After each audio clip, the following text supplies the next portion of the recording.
Maliwanag na nagising ka sa rarais na antas ng bihirang talento bilang isang Guayli Shy. Ngunit dahil wala kang espiritual na kasanayan na may papasa, kaya pinagtatawanan ka ng mga tao bilang isang mabahong artist. Pati ang iyong girlfriend na naging kasintahan sa loob ng 2 taon at kalahati. Dahil dito, nakipaghiwalay siya sa iyo. Dahil sa pag-atake ng mga mabangis na halimaw sa asul na bituin na ito, bawat makapangyarihang talento sa labanan ay mayroong mana. Ang mga ninuno ay nagimbento ng mga espiritual na kasanayan gamit ang maraming sariwang ideya. Ang mga talento na walang mana ng espiritual na kasanayan ay kailangan lumikha ng sariling espiritual na kasanayan. At ang hirap ng paggawa ng sariling espiritual na kasanayan ay napakalaki. Kapag may maliit na pagkakamali, maaari itong magresulta sa iyong pagkamatay. Ikaw na bagong nakatawid ay tuliro. Kuya, binibiro mo ba ako? Paano ako makakapaglaro sa isang talento na walang espiritual na kasanayan? Kailangan mo bang ipakita sa mga mabangis na halimaw ang isang puppet show? Patawanin sila. Habang akala mo ay bumagsak na ang mundo mula sa simula, biglang narinig mo ang tunog ng paalala mula sa sistema sa iyong tainga. Ding! Nakabind na ang system ng makalangit na ebolusyon. Binabati ang host sa pagkuha ng bagong Traveler Starter Pack. Gusto mo bang buksan ito ngayon? Wala kang pagdadalawang isip at agad mong pinili na buksan ito. Binabati ang host sa pagkuha ng IAS na antas ng kapahamakan. Pumatay ng mga inaalagaang pupet. At ang 9 na malalaking pangkat ng mga inaalagaang pupet. Espesyal na espiritu ng inaalagaang pupet, sumpa. Pupet, ulan ng mga inaalagaang pupet, pagdadalamhati ng mga inaalagaang pupet. Nang makita mong binanggit ng system ang espiritual na kasanayan, na may gulat na ekspresyon, na hindi mo akalaing nakakuha ka pa ng espesyal na espiritual na kasanayan para sa mga inaalagaang pupet, sa pamamagitan ng alaala ng orihinal na mayari. Bago ito, lumitaw na ang 2 inaalagaang pupet sa Blue Star. Ang isa sa mga naunang ito ay sumuko sa pagiging profesional at natural na tumanda. Ang isa naman ay sinubukang lumikha ng espiritual na kasanayan at nagresulta sa kanyang pagkamatay. Sa makatuwid, ang propesyon ng inaalagaang pupet ay walang naipasa na espiritual na kasanayan. Hindi mo mapigilan ang iyong matinding saya. Hindi mo inaasahan na makakuha ka ng 3 espesyal na espiritual na kasanayan sa isang pagkakataon. Agad mong sinimulang paandarin ang iyong espiritual na kapangyarihan. Subukan pangunahan ang mas malalim na pagunawa sa mga natatanging kakayahan ng gula na maestro. Sumpa ng gula, maaring ilagay ang mga humahawak sa estado ng kasakiman, galit, at kamangmangan. Sa 3 ilusyon ng mga demonyong isip hanggang sa mawala ng kontrol ang Diyos. Tuyong mata ng gula, maaring magpalabas ng mga nakalaylay na mata ng mahika. Ang mga pinagmamasdan ay maaring gamitin ang lahat ng kakayahan upang sumugod pabaligtad. Panaghoy na gula, maaari ring pabilisin ang pagkukob ng layunin mula sa iba't ibang direksyon. Ang mga target sa loob ng saklaw ay papasabugin na magdudulot ng mataas na pinsala. Akala mo ang kakayahan ng sumpa ng gula ay napakalakas na. Hindi mo inaasahan na ang huling 2 kakayahan ng gula ay mas malakas. Matapos mong maunawaan ang mga pangunahing kakayahan at natatanging kasanayan ng gula na maestro, sa isip mo may malinaw ka ng pagunawa tungkol sa gula na maestro. Sa laban, maaari mo munang kontrolin ang kasakunaan at makipaglaban sa hukbo ng gula. Pagkatapos ay ilabas ang kakayahan at makipagambag ng pinsala. Matapos mong gisingin ang iyong talento, nagpasya kang umalis sa paaralan at umuwi upang bilisan ang pagpapalakas ng iyong lakas. Ang mga guro at estudyante ay nakatingin sa iyong umalis na likuran. Hindi nila alam na ikaw ay nakakuha na ng espiritual na kakayahan. Akala lang nila na ikaw ay nasaktan. Ang lahat ay hindi mapigilang makaramdam ng panghihinayang. Sayang talaga. Yaaya antas ng talento. Taong ito, ang Huaxia ay nagising ng Esaya antas ng talento. Ang mga propesyon sa laban ay hindi hihigit sa isang kamay. Si Jen Yuan ay may pagkakataong maging makapangyarihang tagapagtanggol. Ngunit sa halip ay nagising sa ganitong propesyon. Kakauwi lang sa bahay. Isang babaeng nakasuot ng lila. Agad siyang lumapit sa iyo at nagpalambing. Jen Yuan, gutom na ako. Habang tinitingnan ang babaeng may napakahusay na kaanyuan. Wala kang naramdaman kahit kaunting pag-usap sa loob. Sapagkat ang babaeng ito ay ang iyong nakatatandang kapatid sa mundong ito. Kaagad kang sumagot ng may inis. Kung gutom ka, kumain ka ng instant noodles. Si Jen Yeli ay may malungkot na ekspresyon. Walang pusong maliit na nilalang. Sayang at ako ang nagalaga sa iyo mula pagkabata. Ngayon, hindi ka na gustong magluto. Kaagad kang sumagot sa tanong. Ate, posible bang ako ang nagalaga sa iyo? Ang mga magulang ay umalis sa bansa para magnegosyo mula pa sa pagkabata. Maliban sa regular na suporta tuwing buwan. Sa katunayan, bihira silang tumawag. Si Jen Yeli ay isang taong walang kaalaman sa buhay. Kapag pumasok siya sa kusina upang magluto para na itong labanan, isang pagkakamali lang at maaari niyang pasabugin ang kusina. Kaya't ang lahat ng gawain sa bahay ay karaniwang nakasalalay sa iyong mga balikat. At mukhang hindi ko na kayang talunin ka sa argumento. Agad na nagbago ng usapan si Jen Yeli. Anong uri ng propesyon ang naisip mo ngayon? Sabi mo, ito ay isang trick puppeteer. Isang propesyon na may kaugnayan sa buhay. Si Jen Yeli ay sumimik ng malakas. Halika at magpakita ng isang puppet show para sa ate. Kung magpapasaya ka sa akin, bibigyan kita ng tip. Agad kang sumagot. Ito ay isang fighting profession. Nang malaman na ang iyong pinili ay isang fighting profession, Itinaas ni Geniely ang kanyang kaliwang hintuturo na may suot na space ring. Bigla na lang may 3 pirasong nagpapalabas ng berde sa harapan niya. Dahil ito ay isang fighting profession, kaya dapat mong decider na sumali sa pagsusulit sa martial arts. Narito ako ng 3 suanggang na antas ng Demon Crystal. Tawagin mong magandang kapatid na babae. Bibigay ko na lahat sa'yo. Hindi pa siya tapos magsalita. Mabilis ang iyong mga mata at kamay. Agad mong kinuha ang 3 Demon Crystal mula sa kanyang kamay. Sa mundong ito, ang antas ng mga profesional ay hinati sa Body Refinement Stage, Ki Refining Stage, Suanggang Stage, Divine Ability Stage, Law Stage, Transcendent Stage, Domain Stage, Saint Entry Stage, Divine Emperor Stage at Immortal Stage. Ang Demon Crystal ay isang mahalagang paraan upang itaas ang antas ng profesional. At ang isang suanggang na Demon Crystal ay nagkakahalaga ng 100,000 huaxia na barya. 3 taon na ang nakalipas. Si Geniely ay isang espesyal na propesyon sa labanan sa larangan ng oras. Sa level na talento, pinapapasok ng libre sa Imperial Capital University. Sa kasalukuyan, siya ay nasa Divine Ability Stage 7 stars na. Ang suanggang na Demon Crystal sa kanyang kamay ay tila napaka-ordinaryo. Agad mong isinara ang Demon Crystal. Sabihin mo, dahil sa mga demonyong kristal, kaya't bibigyan kita ng ilang itlog na pinrito. Matapos kumain at uminom ng sapat, inignore mo si Geniely na nakabakasyon at nagre-relax sa bahay. Mabilis na isinara ang kanyang sarili sa kanyang silid. Umupo ka ng nakaluhod sa sahig. Naghahanda na simulan ang paglikha ng gantimpala ng sistema. Patayan. Sa susunod na segundo, dumating ang maraming madilim na pulang bahagi sa sahig. Kumpleto mula ulo hanggang paa. Umigop ka ng malalim na hangin at nagtipon ng lakas. Lumabas ang anyo ng patayan sa iyong isipan. Batay sa mga madidilim na bahagi, nagsimula kang lumikha. Kiskis. May mabigat na tunog na umabot sa silid. Unti-unting kumalat ang masangsang na amoy. Kakaibang bata. Ano ang ginagawa mo sa iyong silid sa gitna ng araw? Pinalitan mo pa ang kandado ng pinto. Ang mga ganitong bagay ay dapat gawin sa gabi. Nakarinig ka ng katok at mga salita ni Geniely. Ang iyong mukha ay puno ng linya. Ang nakatatandang kapatid ay nagmamaneho na naman. Ngunit ang tunog na ito ay talagang parang, panoorin mo ang iyong paboritong serye. Hindi mo na siya pinapansin, si Geniely. Patuloy na magtuon sa paglikha. Pagkalipas ng kalahating oras, pinapahalagahan mo ang iyong sariling likha. Ang hangin ay puno ng amoy ng dugo. Isang nilalang na may taas na 2 metro. Nakasuot ng nabasag na balangkas at ulo ng lobo. Ang halimaw ay lumitaw sa iyong harapan. Ito ay may hawak na panggugulong na may ngipin. Ang mga mata ay pula. Ang mga matutulis na pangil ay naglalabas ng malamig na liwanag. Nakita ang tao na nilikha ng kanyang sarili.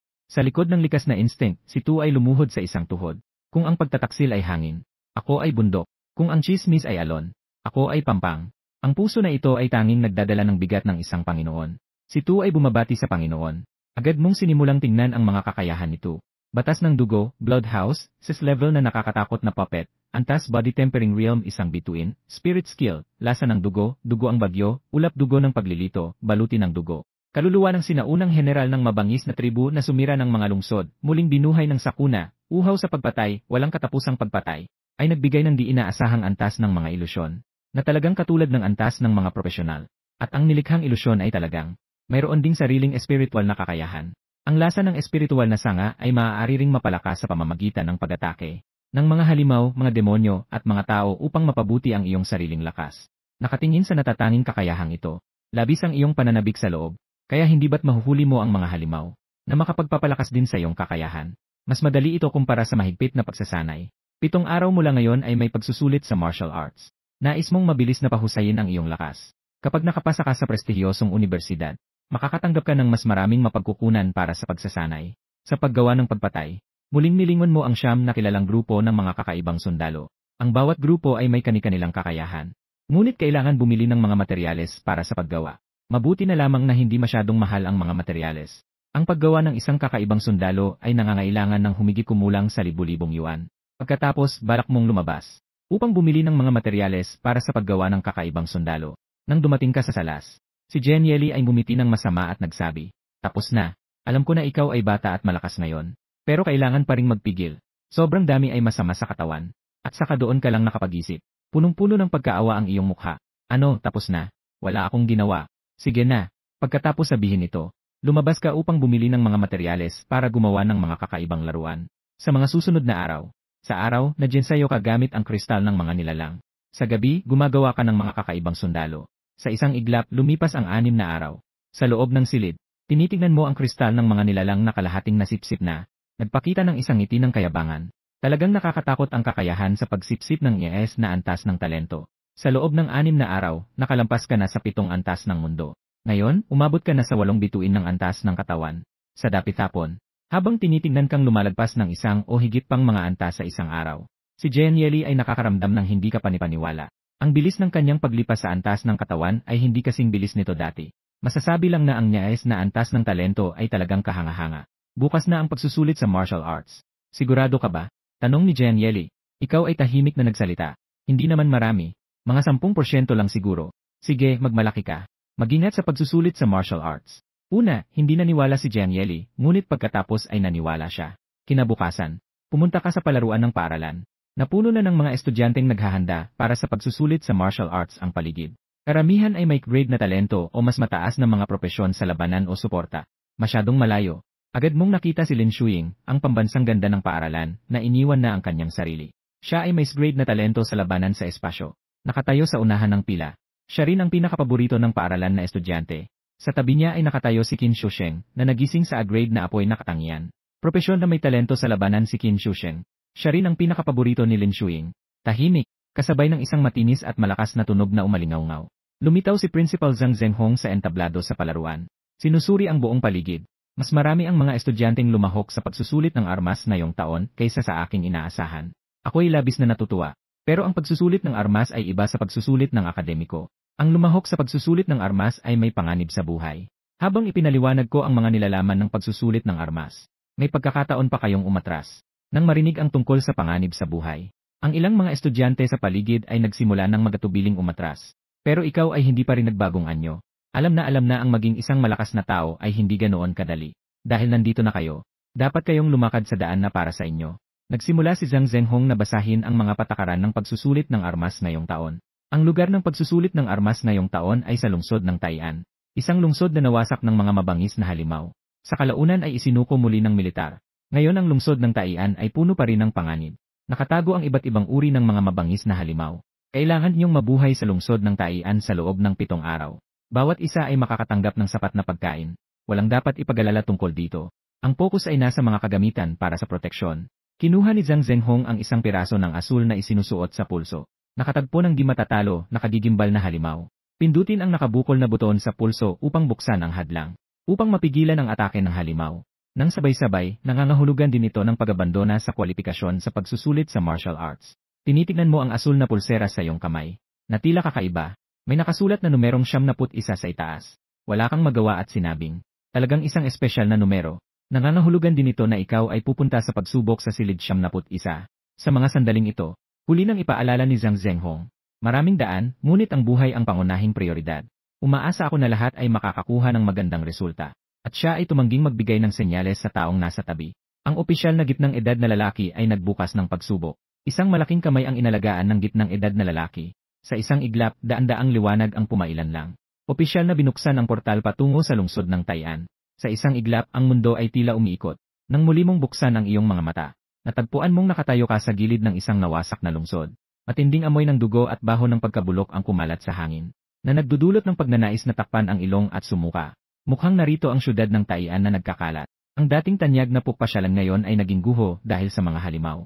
Ang tanawin sa harapan mo ay nakakapanglumo. Ang mga mataas na gusali ay bumagsak. Ang mga buto ay nasa paligid. Bago ka, maraming mga kandidato ang nakarating na. Sila ay nag-aalinlangan at hindi makapasok sa syudad. Upang makabuo ng grupo, ang mga kandidato ay sunod-sunod na nagpakilala ng kanilang lahi at antas. Ngunit hindi mo pinansin ang mga mata ng iba. Nag-iisa kang tumawid sa pulang linya. Habang nag-imbestiga ka sa mas malalim na bahagi ng syudad, bigla, isang banyagang higanteng butiki ang humarang sa daan. Ang mga mata nito ay puno ng uhaw sa dugo. Ito ay may haba na 2 metro. At may taas na kalahating metro. Ang likod nito ay punong-puno ng matutulis na bakal. Ang mga panggil nito ay kumikislap sa malamig na liwanag. Tumingin ka ng mabuti. Ito pala ay isang bakal na butiki. Ang ganitong halimaw ay maaaring umabot sa antas ng octarine na nag-iinit. Hindi ka na nag-aalinlangan. Agad mong ginamit ang iyong spiritual na lakas upang tawagin ang mga mandirigma upang makipaglaban. Sa isang iglap, hinabi ng spiritual power ang mahahabang pulang sinulid at winasiwas palabas. Isang mataas at matipuno. Mandirigma ang lumitaw sa harapan na may hawak na mahabang armas at kalasag. Bang bang bang. Ang mandirigma ay direktang ginamit ang kalasag upang hampasin ang ulo ng butiki. Ang malalim na tunog ay umuugong sa mga tainga na nakabibingi. Ang mga mata ng butiki ay kumikislap na parang mga bituin. Walang kakayahang lumaban sa harap ng ganap na kapangyarihan. Sa madaling panahon, ito ay pinagputol-putol ng mandirigma. at ang agila sa himpapawid ay nagsimulang kumilos. Itigil mo ang pagkontrol. Kunin mo ang maputlang asul na kristal mula sa lupa. Magpatuloy na sumisid sa mas malalim. Hindi mo kailangang malaman ang kahinaan ng bakal na butiki. Ngunit para sa ganitong uri ng mabangis na nilalang na may 6 na bituin sa antas ng aspalto, ang pagpapadala ng isang karaniwang mandirigma ay sapat na. Tumingin ka sa iyong pulseras. Ipinapakita nito ang numerong 60. Kumakatawan nito sa tinamaan na bakal. Ang likod na butiki ay nasa antas ng pagsasanay ng katawan na 6 na bituin. Upang maiwasan ang hindi inaasahang pangyayari, direkta kang tumawag ng 20 mandirigma sa isang pagkakataon. At ang iyong espiritual na lakas ay kayang kontrolin ang 80 tao ng sabay-sabay. Bawat mandirigma ay may lakas ng pagsasanay ng katawan na 8 bituin. Sapat na sapat ito upang labanan ang karaniwang mga mabangis na hayop. Tumingin sa mga guho na winasak ng mga mabangis na hayop. Kinokontrol mo ang mga mandirigma. Patuloy na nagsusulong ng mas malalim. Sa oras na ito, sa gilid ng desoladong lungsod, isang multibuntot na scorpion na may mukha ng tao. Dagdagan ang lakas. Hindi na ito kaya. Isang estudyanteng naghahagis ng bola ng apoy ang sumigaw. Ang leader ng mga estudyante ay pinangalanang Yejewei.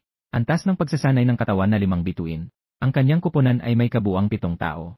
Siya ang pinakamalakas. Sa tulong ng lahat ay napapaligiran ang Ang multibuntot na scorpion na may mukha ng tao ay nanginginig at nawawala ang balanse. Ang pangpang ng scorpion ay mahina at walang lakas na humahampas.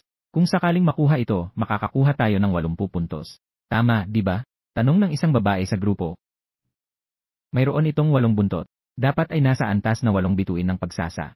Sagot ni Yejewei. Maraming buntot na tao scorpion. Ang bilang ng buntot ay nagpapakita ng lakas. Si Weiji ang pinakamalakas at may pinakamalaking kontribusyon. Ikaw na lang ang bumangga sa halimaw na ito. Mungkahin ng mga kasamahan sa paligid.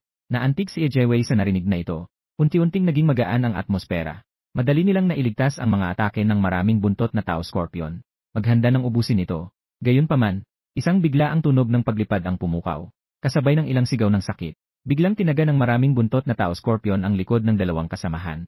Unti-unting nagsisimula. Ang biglaang pagbabago ay nagdulot kay Yejewei na lumingon. May isa pang 9 na buntot na nasa antas na 9 ng pagsasa. Ang scorpion ay tahimik na lumalapit sa kanila. Tapos na. Dumating na ang problema. Si Yejewei ay nanginginig ang mukha. Maaaring nangangahulugan ito na may isang grupo ng mga multi-tailed na scorpion na may mukha ng tao sa paligid. Ang 8 bituin na kanilang kinakaharap ay nahihirapan. Lalo na't naroon pa ang 9 na bituin. Ang mga pangakit ng mabangis na halimaw ay patuloy na tumutusok. Si Yejewei ay desperadong lumaban. Pero paminsan-minsan ay may mga kasamahan na natamaan. Agad na nalugmok ang grupo sa kawalang pag-asa. Tulungan mo ako. Ang babae sa grupo ay nakahiga sa lupa at mahina na humihingi ng tulong. Ang kanyang mga pupil ay nakatuon sa dahan-dahang papalapit na panghampas ng scorpion. Halos tamaan na siya sa leg. Sa sandaling ang buhay ng babae ay nakabitin sa isang sinulid. Bigla, isang halimaw na may ulo ng lobo at katawan ng tao ang biglang sumulpot. Hawak-hawak ang isang sawtooth chain blade. Hinadlangan nito ang pag-atake ng panghampas ng scorpion para sa kanya. Anong klaseng halimaw ito? Si Yejewei kasama ang kanyang mga kasamahan ay nagulat na natigil sa kanilang lugar. Agad na muling umingay ang paligid ng mga sigaw at daing.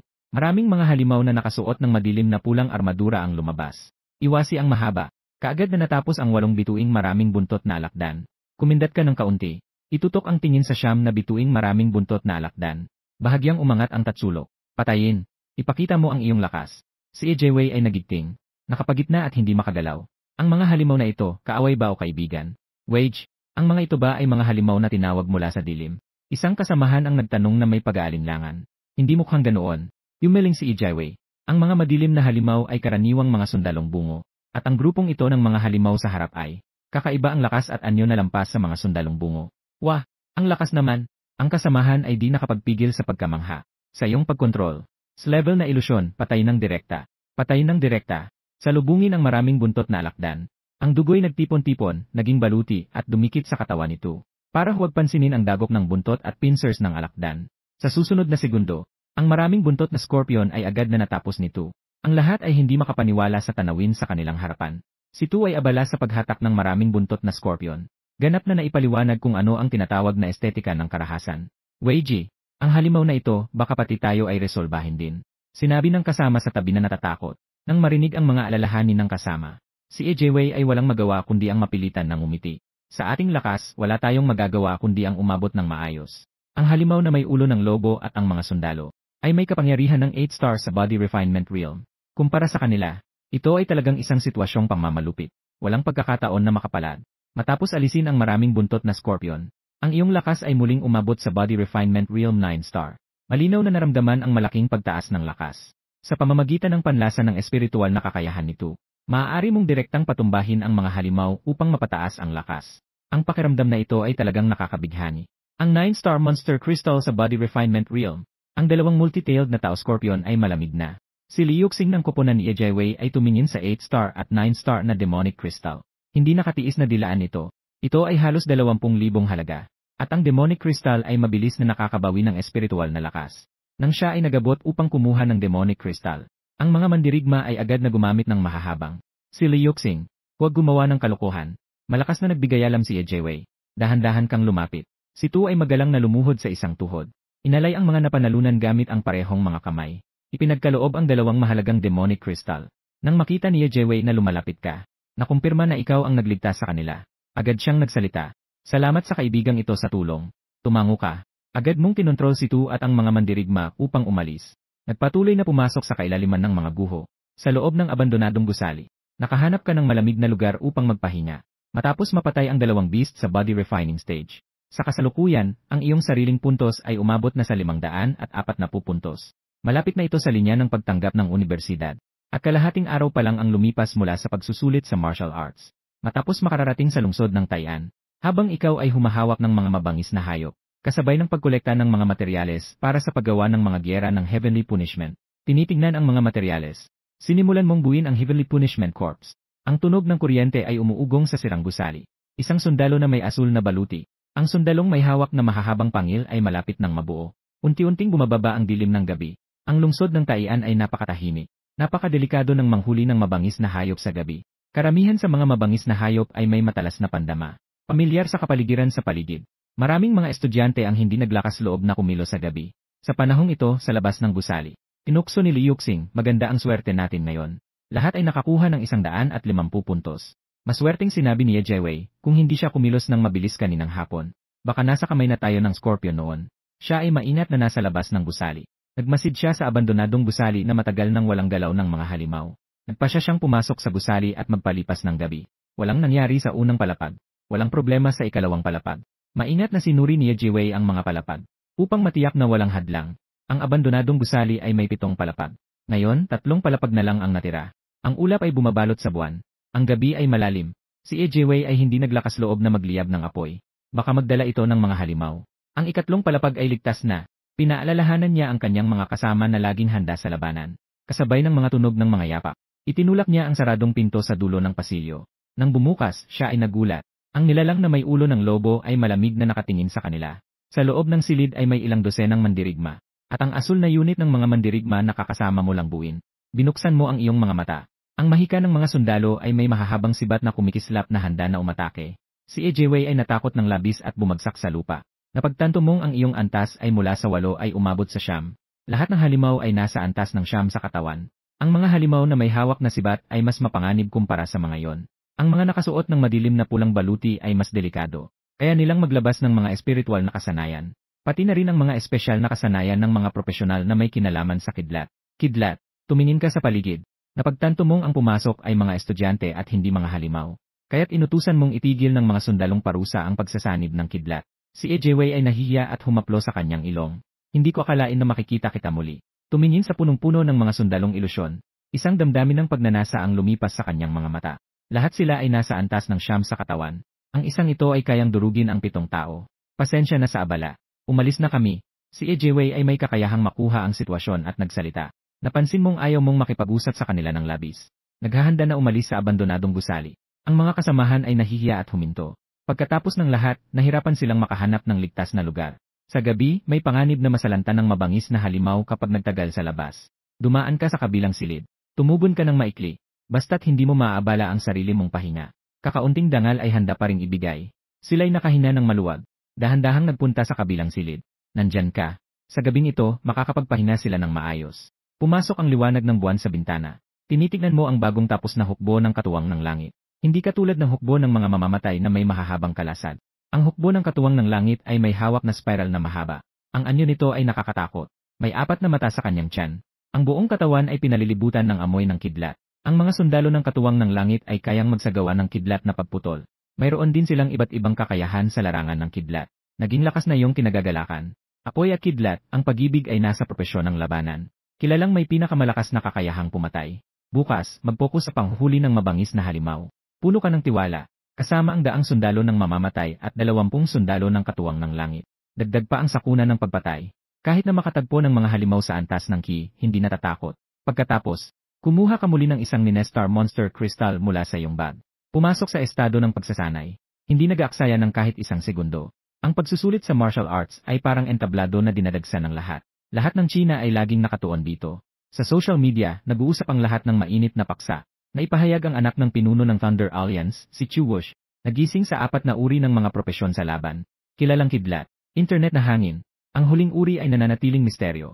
Nagising si Jen Tianxia ng metal sa Magic City. Era level na talento sa propesyon sa laban.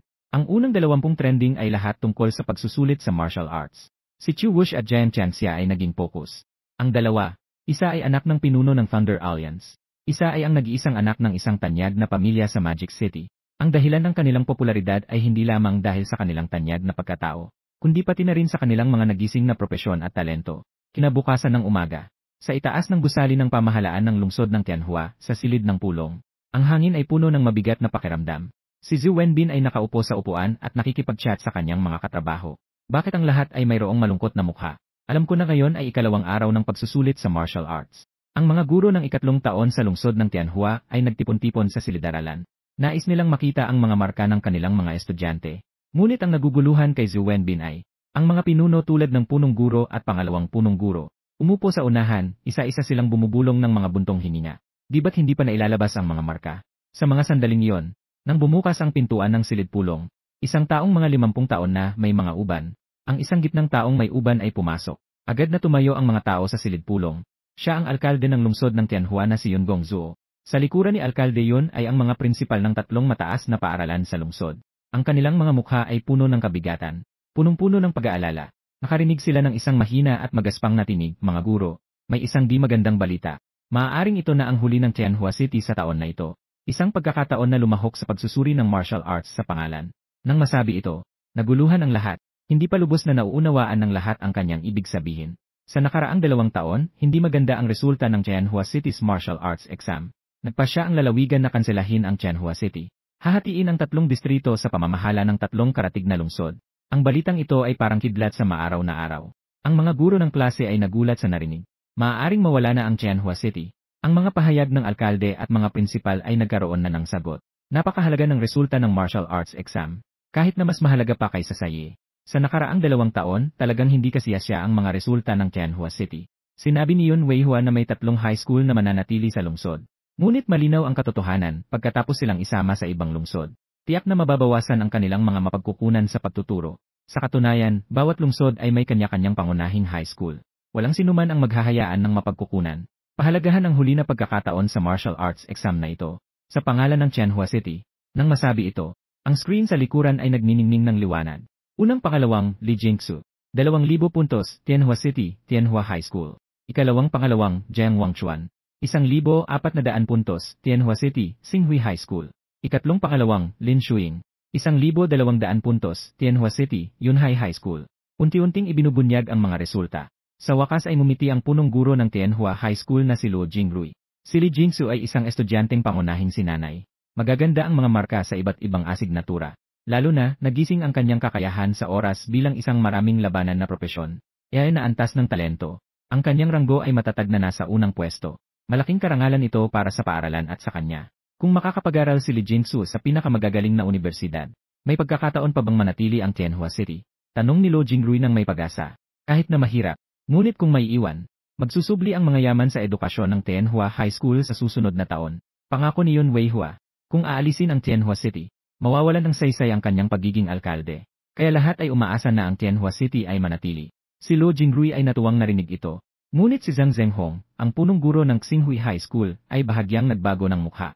Si Lin Shuing, magpatuloy ka. Si Zhang Zhenghong ay lihim na nagdarasal sa kanyang isipan. Umaasa siyang magkakaroon ng pagbabalik. Ang Yunhai High School ay palaging sumusunod sa likod sa mga nakaraang pagsusulit sa martial arts. Ngayong taon, mayroong mga nagising na kakayahan sa larangan ng labanan at level talent. Si Lin Shuing ay may pag-asa na mahigitan ang ibang 2 mataas na paaralan. Karamihan sa mga nasa nangungunang 10 ay mga estudyante ng Tianhua High School. At ang Xinghui ay pangalawa. Ang Yunhai ay may tanging 2 tao lamang. Si Zhang Zhenghong ay umaasang ang kanyang mga estudyante ay makakakuha ng magandang pwesto sa nangungunang 20, makipaglaban na makapasok sa nangungunang 10. Matandang Zhou, nakita mo na ba ang mga estudyante ng iyong klase? Sa gitna ng pag-uusap ng alkalde at mga punong guro, ang mga guro ng iba't ibang mataas na paaralan ay nagbubulungan. Sabik na hinahanap ang kanilang mga estudyante. Nang makita ang kanilang mga estudyante sa nangungunang listahan, ang mga guro ay ngumiti. Tungkol sa kung ang Tianhua City ay makakapagpanatili, iyon ay bagay na pinaghuhusapan ng mga makapangyarihan. Mas interesado sila sa kung gaano karaming bonus ang makukuha nila tuwing buwan. Ayon sa ranggo ng mga mag-aaral, makakatanggap ng nararapat na gantimpala ang mga guro. Halimbawa, ang mga estudyanteng nasa ika-70 hanggang 100 pwesto. Bawat isa ay makakatanggap ng 5,000 piso. Ito ay itinuturing na napakabuti na sa isang lungsod tulad ng Tianhua. Huwag kang magulo. Bakit hindi ko makita ang pangalan ni Qin Shousheng? Sinabi ni Zhu Wenbin na balisa. May mga estudyanteng may pag-asang makapasok sa kanyang klase. Marami ang mga estudyanteng nasa unang daan. Isa sa kanila ay nagising ang kanilang apoy na talento. Si Qin Shousheng na may A-level na talento. Si Zheng Yuan ba ay hindi mula sa inyong klase? Tanong ng guro ng ika-9 na klase na may magandang relasyon kay Zhu Wenbin. Sino? Tumungo si Zhu Wenbin upang tingnan ang mga pwesto sa likod. Ika-8 pwesto, Zheng Yuan. 600 puntos sa Inhai High School ng Tianhua. Siya ay naguluhan. Kahit na ang talento ni Zheng Yuan ay eres na antas. Ngunit ang kanyang nagising na propesyon ay Hocus Pocus Master.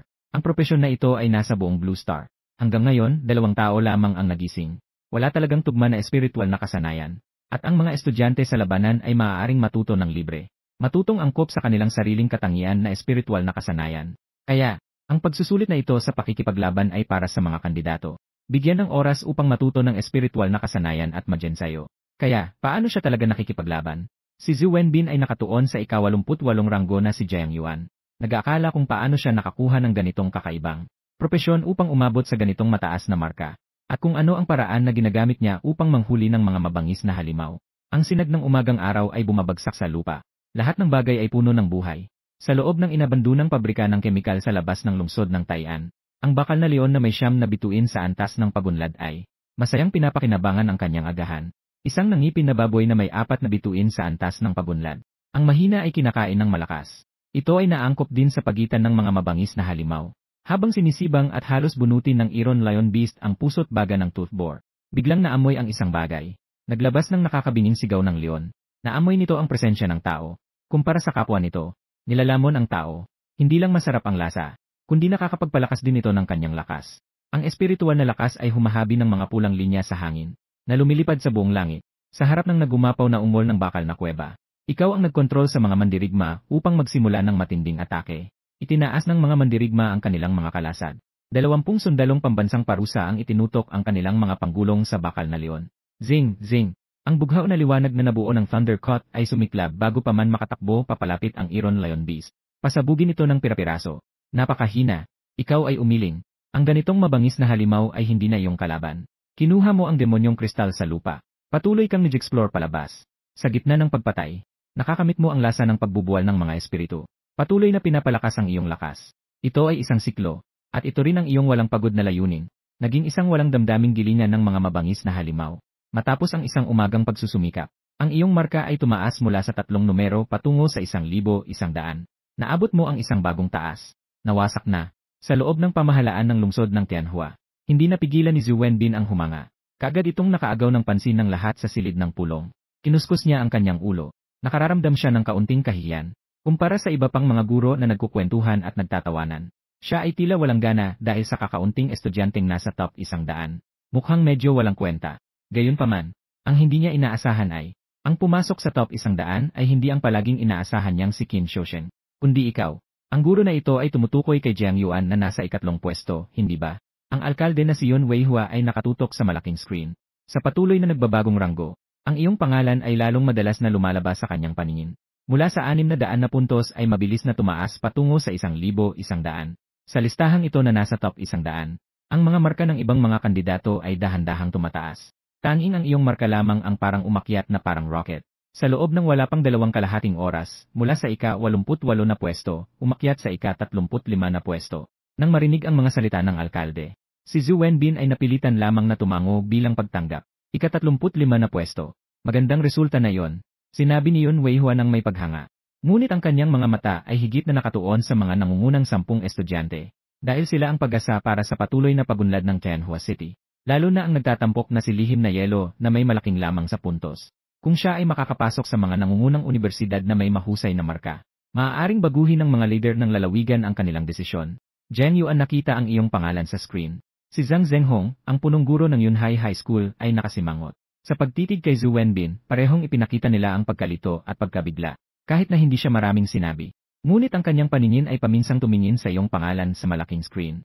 Sa kabilang bahagi ng Tai'an City, isang steel rock rhinoceros sa antas ng Minestar Physique ay biglang bumagsak sa lupa. Ang matigas na balat ng rhinoceros ay puno ng mga butas. Ang ipinagmamalaki na kayang magdulot ng libu-libong impact. Ang sungay ng rhinoceros ay pinutol at itinagilid sa tabi. Ang iyong mga sundalong ipinadala ng langit at mga sundalong mamamatay. Isang nasa kaliwa at isang nasa kanan ang nagbabantay sa iyo. At ikaw ay walang gamit na kinuha ang demonyong kristal mula sa bakal na rhinoceros. Tumingin sa paligid. Napagtanto mong hindi mo namamalayan na narito ka na sa sentro ng lungsod ng Tai'an. Ang paligid ay pinalibutan ng proteksyon na net na may mga pangpang na bakal. At may mga kahoy na tanda na nakabaon sa lupa. Panganib. Ikaw ay pumasok na sa lugar ng mga mapanganib na halimaw. Nakasulat sa pulang letra. Sa tabi ay may 5 bungo na iginuhit. Malinaw na nagbabala sa mga pumasok. Lugar ng mga mapanganib na halimaw. Nagmamarka sa pinakamababang panganib sa iyong harapan. Lahat ng halimaw ay nagsisimula sa antas ng pagbuo ng katawan. Ang antas ng pagdadalisay ng hangin ay higit na makikita. Ang kahoy na tanda ay nagpapaalala sa mga mag-aaral na maging maingat sa pagpasok, upang hindi pirapirasuhin ng malalakas na halimaw. Gayunpaman, ang panganib at kita ay proporsyonal. Ang mga punto sa panghuhuli ng mga halimaw sa realm ng pagninilay ay talagang kahanga-hanga. Isang bituin ay may 200 puntos. Ito ay katumbas ng kailangan ng 20 halimaw na may bituin. Upang makuha ito, kailangan ng halimaw na may bituin sa realm ng katawan. Walang pag-aalinlangan. Pumasok ka sa nakahandang butas ng bakal na lambat. Diretso kang pumunta sa lugar ng mga halimaw. Ang sikat ng araw ay pumapatak. Ang mga mandirigma at mga sundalo ng parusa ay mabilis. Nagsimula ng bagong round ng panghuhuli. Sa proseso ng pagsunod sa mga halimaw, nakatagpo ka ng maraming mga estudyante. Ang iba ay nag-iisa lamang tulad mo. Ang iba naman ay biglang nagbuo ng grupo. Ang bawat estudyante ay may kasanayan na hindi bababa sa 5 bituin sa realm ng pagbuo. Mundo, ang mga puntos ay mabilis na tumataas. May mga tao na hindi mapigilang tumawa. Mag-iwan ka ng kaunti para sa akin. Mayroon lang akong 500 puntos. Malayo pa ako sa isang libro. Anong magandang bagay ang iniisip? Ang puntos ng sinuman ay kanila. Nakita mo ang 23 estudyante sa unahan na nagtipon-tipon. Paminsan-minsan ay may halakhak at kultura na sabay-sabay. Naglakad ka patungo sa kanila. Ang temperatura sa paligid ay unti-unting tumataas. Mula sa isang madilim at basang butas. Isang pulang langgam na kasing laki ng kamao ang lumabas. Agad mong nakilala. Ito ay apoy na langgam. Isang halimaw na mahilig sa magma. Maaaring umabot sa rurok ng pagsasanay sa key refining stage. Sa lupa ay mayroong 3 hanggang 400 piraso. Ngunit ang kanilang lakas ay nasa pagitan ng 5 bituin at 6 na bituin sa body refining stage. Narito na naman ang isa na nagnanais mangagaw ng puntos. Isang estudyanteng may gising na lupa na uri ng labanan. Ang nag-a-apply ay tumitingin sa iyong pagdating. Nagsasalita ng may galit. Agad mong naintindihan kung bakit sila sobrang saya. Ang pagpatay sa isang apoy na lamok ay makakakuha ng 60 puntos. Marami sila. Hindi kumikita ng mga halimaw. Gayunpaman, nararamdaman mo ang mga alertong tingin ng mga estudyante sa paligid. Ngunit sa iyong puso, nagtatanong ka. Hindi ba't sinabi na ang pinakamababang body refining stage sa flood zone ay 8 bituin? Paano nakarating dito ang mga fire ant na to? Sobrang saya. Ang tawa ng taong iyon ay sobrang malakas at naabala ka. Ang mga estudyanteng nahikayat ay umiikot ng kanilang mga kamao. Ang mga kamao na balot ng dilaw na buhangin ay sunod-sunod na bumagsak. Sa loob ng hindi higit sa 2 minuto, nakuha ang 5 o 6 na mga lamok. Tumaas ang mga puntos ng mahigit 300. Bigla sa hindi kalayuan. Ang estudyanteng iyon ay biglang umangat ng kanyang ulo. Ang kanyang mga mata ay kumikislap sa takot. Isang higanting fire ant na kasing laki ng elepante ay biglang lumitaw. Ang mga pangil nito ay may nakasabit na mabahong likido. Walang awang siyang nilamon nito. Hindi man lang siya nakapagbigay ng sigaw ng sakit. Ang reyna ng mga fire ant. Tinitigan mo ang dambuhalang fire ant na yon. Ito ay isang malupit na halimaw ng 3-star sa realm ng key refinement. Kasabay ng pagusbong ng mga tunog ng pagninitnit. Nakita ang mga kamag-anak na pinatay ng lubos. Ang reyna ng mga fire ant ay hindi mapigilan ang galit. 20 o 30 na mga fire ant mula sa peak ng body refinement ang umakyat mula sa butas. Tumatakbo na. Ang ilang mga estudyante ay nakareact at nagtatakbo ng may takot. Ang sitwasyon ay biglang nagbago. Ang mga ngaso ay naging biktima. Ang mga matinding sigaw ay walang humpay. May mga tao nang naputol ang katawan ng apoy na langgam. Ang ilang mga estudyante ay nahuhulog ang mukha sa takot. Nangangatog na sinimulan ang proteksyon ng bracelet. Siya ay pinalad na hindi naging ulam ng apoy na langgam. Ang kapalit ay ang pagtalikod sa pagsusulit sa armas. Nakatuon ka sa pagkontrol sa pumatay. Sa harapan ng reyna ng apoy na langgam. Siya ang pinakamalakas sa grupong ito ng apoy na langgam. Matapos itong malutas, ang natitira ay madali na lang. Ang pumatay ay nakasuot ng baluti. Sumambulat ang mga ngipin-ngipin na talim, diretsyo tumarak sa puwitan ng reyna langgam. Ang matibay na lamok ay lumabas na may berdeng likido. Ang reyna ng apoy na langgam ay humihikbi sa sakit. Nagsusulong ng apoy. Nagsusulong ng apoy. Ngunit ang pumatay ay madaling nakaligtas. Sobrang lakas niya. Ang mga estudyante na naghihintay ng rescue sa likod ng hadlang ay namangha. Nauunawaan nila na kung hindi mo pinigilan ang reyna ng lamok sa tamang oras, sila ay matagal nang naging ulam. Akala ko'y bubuksan mo ang hadlang. Sa harap ng 3 bituin na halimaw, kailangan talagang magingat. Pero ikaw ang kumokontrol sa halimaw na may ulo ng lobo. Nakikipaglaban ka sa reyna ng mga langgam ng walang katiyakan. Kahit na nasugatan mo pa ito. Ihi. Nakikita ng reyna ng apoy na hindi siya makakapanalo. Tinawag ang mga tauhan upang bumalot sa iyo. Ang mga sumusunod na apoy na langgam ay bumalik. Nagsimula silang bumalot mula sa lahat ng direksyon. Agad na buksan ang depensa. Nakikita ang maraming kaaway ngunit kakaunti kami. Naisip ng estudyante. Ang higit 20 rurok na apoy na langgam ay hindi basta-basta. Ang pagbuga ng apoy ay sapat na nakakapagpahirap. Mas marami pa kaysa sa tao. Ikaw ay nagumpisa ng takot. Kaagad na nagsimula kang tumawag ng mga nakakatakot na sundalo. 50 lider ng mga mandirigma ang kumakatok sa kanilang kalasad. Mataas ang kanilang laban. 20 sundalo ng parusa ang may hawak na mahahabang sibat. Itinutok sa reyna ng mga langgam. Ang mga pupil ay naglalabas ng nakakasilaw na liwanag.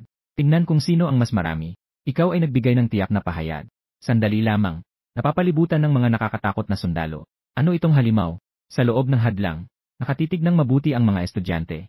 Habang pinapanood kang kontrolin ang maraming sundalo, walang takot silang sumugod sa grupo ng mga apoy na hantik. Nagulat sila na hindi lang isang halimaw ang iyong kinokontrol, kundi 7 o higit pa. Si Tu ang nangunguna.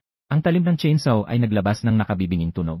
Gumamit ng espiritual na sanga, lumangoy ng ulap. Sa loob ng 5 milya, ang ulap ay kumalat. Ang reyna ng apoy na hantik ay parang walang ulo na langaw na sumasabog. Ano ang nangyari? May nagtatanong. Wala akong kaalam-alam. Wala akong nakikita. Nahaharangan ng ulap ang aking paningin. Ang mga estudyante sa loob ng hadlang ay natatakot. Ang masinsinang tunog ng mga pangugong ay nakakataas ng balahibo. Hindi malaman kung ito ay sigaw ng sakit o kasiyahan. Nawala ang ulap. Nakatulala ang mga estudyante. Dumaan ang banayad na simoy ng hangin. Nakatayo ka ng tuwid. Si Tu ay mataas na itinataguyod ang reyna ng apoy na hantik. Gamitin ang lakas upang punitin ito sa dalawa. Ang berde at sariwang bagay ay nahulog sa hangin. Kumalat ang amoy ng dugo. Mahigit 20 matataas na apoy na lamok. Ang ilan ay pinutol ang mga paa ng langgam ng mga mandirigma. Ang katawan ay dumadapo bumabalik sa lungga. Ang ilan ay nabutas ng mga sundalo ng parusa mula sa langit. Maraming ulo ang naglipat-lipat.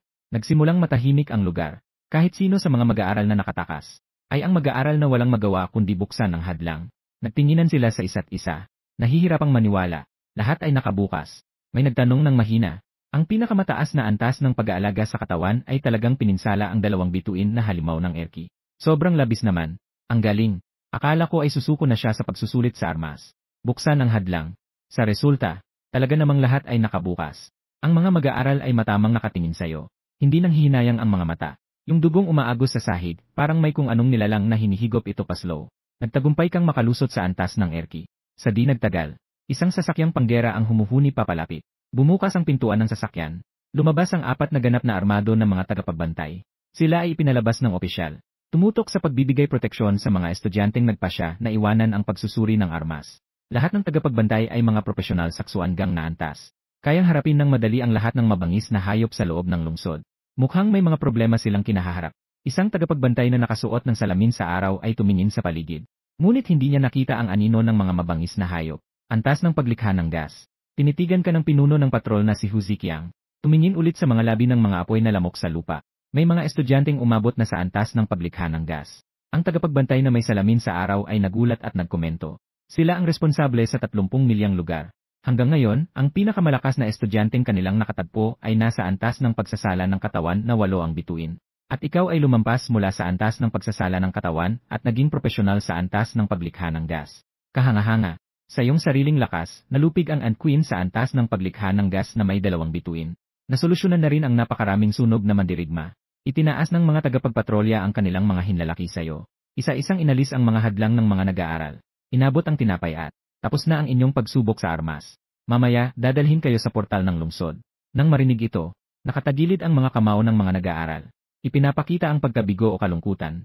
Ang pagtatapos ng pagsubok sa armas ay nangangahulugang hindi sila makakapag-aral kahit sa mga hindi kilalang unibersidad. Maagang natapos ang kanilang karera bilang mga profesional. Anong propesyon ang iyong naisip? Tanong ni Hu Ziqiang sa'yo. Tagapagmanipula ng mga ilusyon. Tumugon ka. Tagapagmanipula ng mga ilusyon. Itinaas ni Hu Ziqiang ang kanyang kilay. Kapitan, anong klaseng propesyon ito? Naguguluhan ang mga kasapi. Parang walang ganitong klase ng propesyon sa mga mandirigma. Tumahimik si Hu Ziqiang ng saglit. Huwag namang hindi alam ng kapitan, di ba? Isang kasama ang nangasar. Paano naman hindi niya alam? Tagapagmanipula ng mga ilusyon, di ba? Ganong klaseng ininterrupt ni Hu Ziqiang. Huwag na tayong magaksaya ng salita. Agad na dalhin ang grupong ito ng mga estudyante. Huwag maapektuhan ng ibang tao sa kanilang pagsusulit sa armas. Ang mga sasakyan ng digmaan ay dumadaan na parang hangin. Dali-daling umalis kasama ang estudyanteng nagbukas ng hadlang. Natapos na ang misyon. Wala silang tulong na ibinibigay sa mga estudyanteng may normal na pagsusulit sa armas. Pinanood mo ang mga patrol na umalis. Nangolekta ng mga piraso ng demonyo na nakakalat sa lupa. Narinig mo ang tunog ng abiso ng sistema sa iyong tainga. Congratulations sa host sa pagtagumpay sa paglipas ng estado ng pagminilay. Gantimpala, pagkawasak ng kahoy. Pagkawasak ng madilim na dagat. Pagkawasak ng bundok ng lupa. Gantimpala, 3 nakakatakot na nilalang.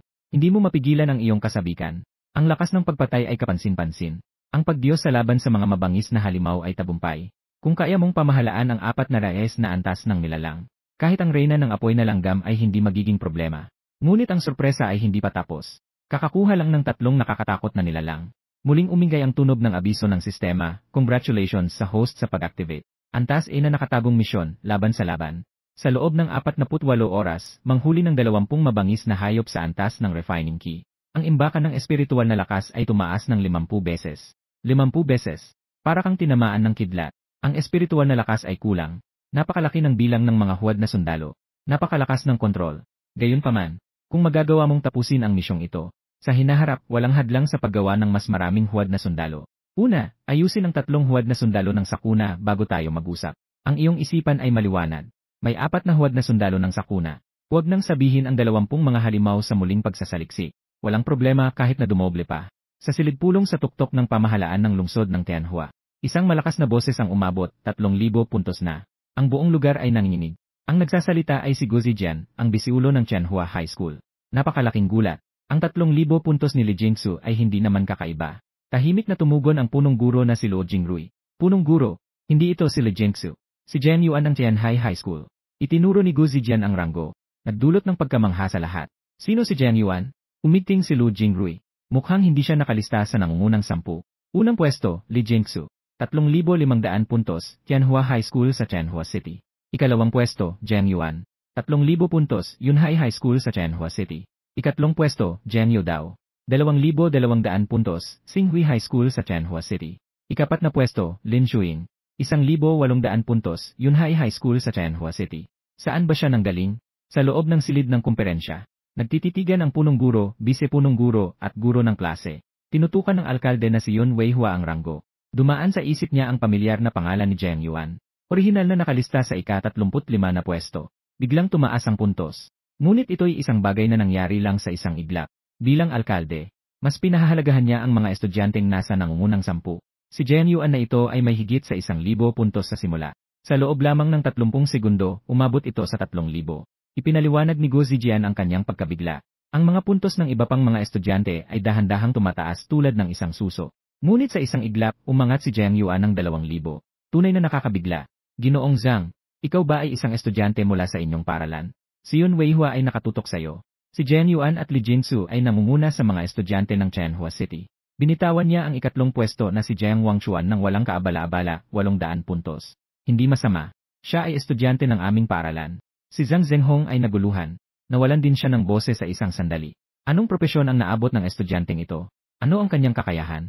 Sa sandaling ito, si Yun Weihua ay labis na interesado sa iyo. Master of Deceptions. Na antas ng talento.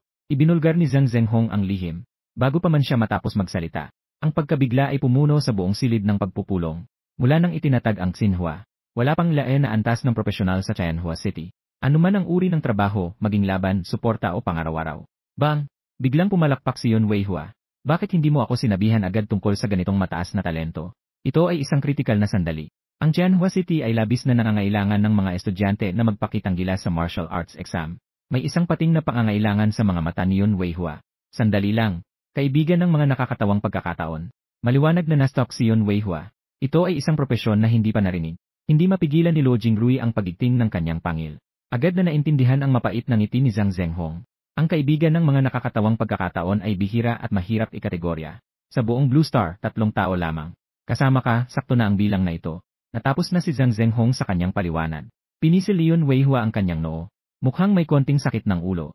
Dahil ang kaibigan ng mga nakakatawang pagkakataon ay walang kakayahang mag-aral ng espiritu. Paano naman si Jiang Yuan ay may mataas na score? Mahigpit niyang tinanong. Ako wala rin akong ideya. Halos umiyak si Zhang Zhenghong na walang luha. Sa isip pa nga niya ay tanungin ang alkalde. Sa seremonya ng pagkamalay, ang iyong larayan na talento ay napakaganda. Ito ay malinaw na naalala ng mga guro sa Tianhua High School. Sa kahit anong paraan, ito ay isang magandang bagay. Kung si Li Jingsu at Jiang Yuan ay nakapasok sa mga nangungunang universidad, malamang ay tatalikuran ng mga leader ng probinsya ang planong pagbuwag sa Tianhua City.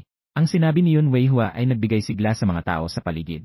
Sino ang nais lumipat sa isang banyagang lugar? Sa ikalawang araw ng pagsusulit, maaari mong suriin ang iyong numero at makita ang mga marka. Sa ikatlong araw, maaari mong tingnan ang kalagayan ng mga mag-aaral sa oras mismo. Ibig sabihin nito, kailangang alamin ang dahilan ng biglaang pagtaas ng iyong marka. Kailangan pang maghintay hanggang bukas. Ikatlo, si Zhu Wenbin ay halos mabilaukan sa pagkasabi. May nakabiting ngiti sa kanyang mukha. Basta't manatili ka sa unang 3, kahit na bumaba ka sa unang 10, makakakuha pa rin siya ng 100,000 premyo. Si Lao Zhao, congrats! Tila magiging masagana ang premyo ngayong taon. Sabi ng mga kasamahan, puno ng pagnanasa. Minimum na 100,000. Paano hindi magiging mainggit? Sa totoo lang, wala rin akong itinuro kay Jiang Yuan. Si Zhu Wenbin ay humaplos sa kanyang ulo. Sa panahon ng paghahanda sa pagsusulit, nakatutok siyang nagtuturo kay Qin Shousheng. Pero hindi ko nakita na si Qin Shousheng ay pumasok sa top 100. Ngunit ikaw ay patuloy na umaarangkada. Bakit hindi gumagalaw ang marka ni Jiang Yuan? At sa oras na ito ay panahon ng pangangaso ng mga mabangis na hayop sa tanghali. Isang guro sa tabi ang sumigaw. Maaaring nagpapahinga na. May mga kasamahan na nag-aakalang kakakayanin lang ang labanan. Normal lang na magpahinga sandali. Gayunpaman, lumipas na ang kalahating oras. Ang iyong marka ay nananatiling nakasara sa 3,000. Walang tunog. May mga hindi magandang senyales. Si Zhu Wenbin ay nagsimulang magpanik. Sa pagsusulit ng wushu, bawat segundo ay mahalaga. Hindi ka maaaring magpahinga ng 1 oras. Baka naman nadinig ang usapan. Ang taong nagbukas ng bibig ay biglang natigilan. Kahit na sinisiguro ng opisyal ang kaligtasan ng mga estudyante. Ngunit ang panganib sa pagsusulit ay naroon pa rin. Maraming mga insidente ng mga estudyanteng nahulog sa panganib. Ang iyong matagal na kawalan ng balita ay nag-aalala kung ikaw ay nasa panganib na. Sentro ng lungsod ng Tai'an. Dumating ka sa isang abandonadong parking lot ng isang komunidad. Naghahanda kang buuin ang 3 malalaking kalamidad. May karanasan na sa pagbuo ng mga kalamidad. Mas mabilis ang pagkakataong ito. Sa loob lamang ng 2 oras, natapos ang lahat. Ang unang lumabas ay isang payat na halimaw na nakabalot sa mga baging. Ang buong parking lot ay agad na naging isang gubat. Siya ang mga kalamidad ng kahoy, ang nasirang anyo. Bumuhos ang malakas na ulan mula sa itaas. May nakatayo sa harapan mo na isang asulputing halimaw na may hawak na trident. Isinilang din ang kapahamakan ng mga dagat. Pagsabog, ang lupa na may mga masusangkapan na muscle na umaabot ng 3 metro. Umungal ang kapahamakan ng bulubundukin. Ang 3 pangunahing kapahamakan ay lumuhod sa isang tuhod. Sabay-sabay silang nanumpa. Ngunit ang kalawangin na talim. Ang mga buto ay maaaring maging alikabok. Ang mga pangako na nakaukit sa gulugod ay higit pang hindi mapaparam kaysa sa trono. Ipinakita ang Panginoon. Pumasok ang mga espiritual na sinulid sa 3 pangunahing kapahamakan. Sinimulan mong suriin ang kanilang kakayahan. Ang pagkabulok ay uri ng kontrol. Ang mga espiritual na kasanayan ay nakabalot tulad ng mga baging. Daluyong ng mga dahon na lumilipad at iba pa. Ang mga dagat at bulubundukin ay parehong uri ng labanan. Isang espiritual na sanga ang malakas. Isang may mahusay na depensa at lakas. Tumingin sa maliwanag na kalangitan. Muli mong kinontrol ang 20 sundalo ng parusa ng langit. Pinamunuan ang grupo na umalis sa paradahan. Sinimulan ang bagong yugto ng pangangaso ng mga halimaw. Samantalang, sa loob ng bulwagan ng pamahalaan ng lungsod ng Tianhua, ang mga tao na nag-iisip tungkol sa iyo ay mukhang nag-aalala. Ganap na 2 oras. Ang iyong score ay hindi gumagalaw. Para bang 3, si Zhu Wenbin ay hindi naniniwala sa masama. Mahigpit na nakatingin sa leaderboard. Kahit parati nilang sinasabi na kayo ang pinakamasamang batch ng estudyante. Ngunit sa kanyang puso, umaasa siyang bumalik na ligtas ang bawat estudyante. Bigla, sa malaking screen ng bulwagan, ang iyong score ay mula 3,000 hanggang 3,300. Nakarating sa kanya ang saya. Labis na nasasabi. Bagkus ay kumain. Nang lumabas ang salitang ito, ang alkalde na si Yun Weihua at ang lahat ay sabay-sabay na tumingin. 3,500 puntos. May isang tao na tumuturo sa leaderboard. Sa leaderboard, unang pwesto si Lixu na may 4,200 puntos. Pangalawa si Jiang Yuan, 3,500 puntos. Ikatlong pwesto si Jiang Wangchuan na may 2,500 puntos. Si Zhu Wenbin at ang principal ng Yunhai High School. At ang mga guro ng klase ay namumula ang mukha. Ang score ay gumagalaw. Ipinapakita na hindi ka bumagsak sa mga mabangis na hayop. Patuloy pa ring sumasailalim sa pagsusulit sa armas. Ang principal na si Zhang Zhenghong ay nagmamadaling nagtanong, may pagkakataon ba si Jiang Yuan na maungusan sili? Si Jin Sui ay nakakuha ng unang pwesto sa lungsod ng Tianhua. Pinakamahusay mula nang itinatag ang Yunhai High School. Ang marka ay pangapat sa lungsod ng Tianhua. Ngayon, may pag-asakang lumikha ng kasaysayan at maging unang pwesto. Sinabi ng Vice Punong Guro, may malaking pagkakataon. Si Jiang Yuan ay biglang tumaas mula 3,300 puntos hanggang 3,500 puntos. Ibig sabihin, na one-shot niya yung mga hayop na nasa antas ng refining key. Nagbiro si Yun Weihua, Punong Guro Zhang Walo, kung si Jiang Yuan ay makakapasa sa isang nangungunang paaralan. Sa susunod na taon, dapat ding tumaas ang pondo ng edukasyon ng Yunhai High School. Ang nangungunang paaralan ay tumutukoy sa mga universidad tulad ng Emperor City University. Tanging sa pagpasok sa ganitong universidad maaaring baguhin ng mga leader ng lalawigan ang kanilang isip. Umiyak ng saya si Zhang Zhenghong at ang iba pang mga leader ng paaralan. Ang pondo ng edukasyon ay konektado sa kanilang sahod. Kung talagang nagawa mo yon, ito ay katumbas ng pagtaas ng kanilang katayuan. Sa loob ng silid ng pagpupulong, ang punong guro ng Tianhua High School na si Luo Jingrui ay medyo kinakabahan. Natatakot siya na maabutan ni Jiang Yuan si Li Jingsu, agawin ng titulong pinakamataas sa lungsod. Samantalang ang punong guro ng Xinghui High School ay labis na nag-aalala. Kahit na ang kanyang estudyanteng si Jiang Wangchuan ay pangatlo sa ranggo. Ngunit ang agwat ng puntos sa mga nangungunang dalawa ay napakalaki. Halos walang pagkakataon na makabawi. Sobrang galing ng mga henyo sa laban na yung taon sa syudad. Hindi niya mapigilang humanga. Sa oras na ito, pinagmamasdan ni Zhu Wenbin ang mabilis na pagtaas ng iyong puntos. Nakangiti siya ng masaya. Patuloy na tumaas. Agad na pumasok sa isip ng lahat ang isang tanong. Paano ka na hindi natutong gumamit ng mga espiritual na kakayahan? Nakakapatay ng mga nakakatakot na halimaw sa loob ng isang segundo. Sinabi ni Yun Weihua, kailangan na lang maghintay hanggang bukas para malaman. Dahan-dahan niyang piniga ang tasa ng tsaa. Kumulo na ang goji tea sa tasa. Uminom siya muli. Buong sigla siyang tumingin-tingin sa paligid pangalan na lumulutang, Jiangsu. Sa pagitan ni Li Jinsu at Jiang Yuan. Sa ilalim ng paglubog ng araw. Ang huling sinag ng araw ay nahuhulog sa lungsod na sinalakay ng mga halimaw. Sa dilaw na lumang field ng Soxer. Nagtagpo ang dalawang grupo ng mga estudyante. Ilang mga tigre ng bagyong nakakinig sa eneryang nakakatakot ay nagngangalit. Sila ay mayroong iba't ibang antas ng pinsala. Isa sa mga bagyong tigre ang nawalan ng hininga. Naging uling dahil sa kidlat. Wala ba kayong kahiyan? Ang bagyong tigre na ito ay una naming natuklasan at nasugatan. Bakit kayo ang dapat magtamasa ng mga bunga? Si Luo Huichuan ay hindi mapigilan ang kanyang galit. Siya ay isang labis na gising na mandirigma sa elemento ng hangin. Siya ang pangunahing miyembro ng pansamantalang grupo na binubuo ng 10. Ang bawat miyembro ng grupo ay may antas na hindi bababa sa 7 bituin ng pagkikilos. Ang kuponan ay binubuo ng 7 mandirigma at 3 katulong na propesyon. Ang pagsasama ay talagang perpekto. Sa oras ng tanghali, natagpuan ni Luo Huichuan ang isang grupo ng bagyong tigre na may 3 bituin sa antas ng pagangat ng enerhiya. Ang puntos ng mga 3 bituin na mabangis na hayop ay talagang kapansin-pansin. Agad na naghanda si Luo Huichuan na umatake. Ang laban ay nagpatuloy hanggang sa dapit hapon. Mukhang malapit na nilang mahuli ang isang bagyong tigre. Ngunit bigla ang nagpakita ang isang kidlat at kinuha ang kanilang puntos. Kung hindi ka kasing galing nila, umalis ka na. O kaya't magnakaw ka sa amin. Ngunit ang kondisyon ay kailangan mong maagaw ito. Ang pinuno, si Qian Zixing, ay may kakaibang tono. Uniform. Nakasuot ng uniforme na may nakasulat na Jian Qingbi. Ang mga kandidato sa rurok ng profesional na pagdadalisay. Naglalaman ng Thundercut. Bagamat kakaunti ang mga tao sa maliit na koponang ito, sila ay lumalakad sa lugar na puno ng mga mabangis na halimaw. Sa harap ng mga sinabi ni Qian Zixing, si Luo Huichuan at ang mukha ng mga kasapi ng koponan, naramdaman niya ang biglang panghihina sa puso't isipan. Ang mga teknik na espiritual ng kidlat sa lahat ng mga elemento, kilala sa kanyang pambihirang lakas ng pagsabog. Paano mo ito maagaw? Tayo'y nakatayo lamang at pinapanood silang kumalap ng mga storm tiger. Ang mga kasama sa koponan ay labis na nagalit. Si Luo Huichuan ay walang magawa kundi umiling. Maraming mga patakaran sa pagsusulit sa martial arts. Gaya ng mahigpit na pagbabawal sa mga kandidato na magpanggalan. Kung hindi, mawawalan sila ng karapatan. Maari pang humantong sa pagkakabilanggo. Ngunit, wala namang malinaw na sinabi na hindi maaaring agawin ang mga mabangis na halimaw.